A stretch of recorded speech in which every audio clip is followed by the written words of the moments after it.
This is a cheap and cheerful pet dryer, but I like to use it as a car dryer instead. And I'm sure some of you watching this are probably going to be thinking that it's only good for that one purpose, drying cars of course. But I'm here to prove otherwise, because in this video I'm going to be revealing 5 genius hacks that you can use with one of these machines that will not just save you loads of time, it's also going to save you a lot of hard work.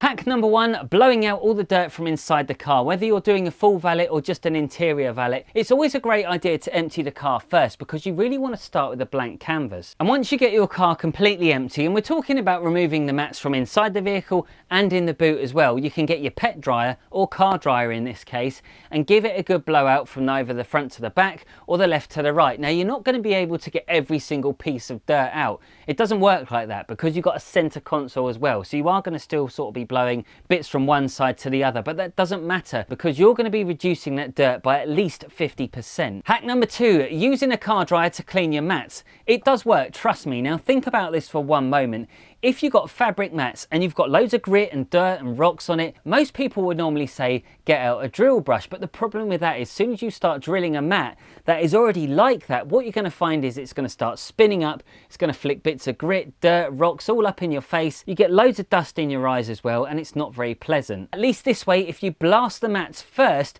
it's going to reduce the risk of causing any injuries, and it's going to make your life a little bit easier, and it's going to reduce wear and tear on those bristles on that brush. Hack number 3, speed up the drying process of your seats after a wet vac. Yep, it's a pretty easy one to discover, but for those of you who like cleaning your cars in the winter and you've got customers who say, look, we need to have these seats deep cleaned, wet vac, it's not very easy to get them dry. You can leave the engine running and the heaters on, but that's not good for the environment, and it's definitely not good for the client's budget either. So this is the most cost-effective way of getting those seats dry. And it's amazing, I've seen so many people try and shampoo seats where they've saturated them so much, they've wet vacked a good 90% of it, but there's still 10% left in there. And what you find is you get these horrible rings around the seats. Do this. This will solve all those problems. Now that you've made it this far, I want you to stick around till the very end because I'm going to be revealing a few more bonus hacks that you can use with one of these dryers. Hack number 4, did you know that using a car dryer is the best way to finish off your car at the very end of the day? Most people who are mobile car cleaners don't really carry air compressors around, and one of the biggest problems they're going to face in their everyday life is the elements such as the weather. You're not in a studio, you haven't got that luxury. You're out and about in the elements, you're going to get lots of wind, rain, sun, sleet and hail. You name it, everything is going to get thrown at you. And when it comes to having the perfect car, when that client sees the car at the very end of the day, you want it to look spotless. And one of the problems that I used to find when I was doing this was I'd work on a very hot day, everything's looking good, the car looks pretty much fantastic, so I've spent all day working on it.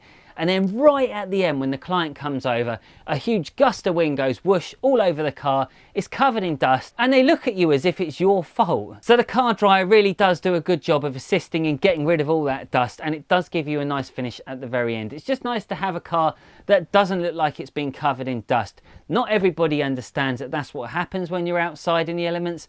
It's just the way of the business. Hack number 5, using one of these to clean your engine bay. Not everybody wants to be saturating their engine bay with loads of water because they worry about the electronics and things going wrong. So a lot of people tend to sort of skip that process and they delicately pick out all the leaves because they want to be very careful. Get yourself a car dryer. It will solve so many problems, as I featured it in a recent video as well. I used one of these car dryers and I blasted all the leaves away, and there's so much dust and other things that you can blast out. All you have to then do is either use a steam cleaner or you can use a trigger spray with a cloth, and you can pretty much get a satisfying engine bay clean. So I promised you a few more hacks, so here we go. Using one of these to keep on top of your polishing pads is a great idea because what you are going to find is you're always going to get a regular build-up of compound if you're doing machine polishing, but not everybody, as I previously mentioned, has an air compressor, so this is a good lightweight alternative. Now there's nothing worse than having sand in the carpet. Sand is the root of all evil, especially if you've got VW carpets.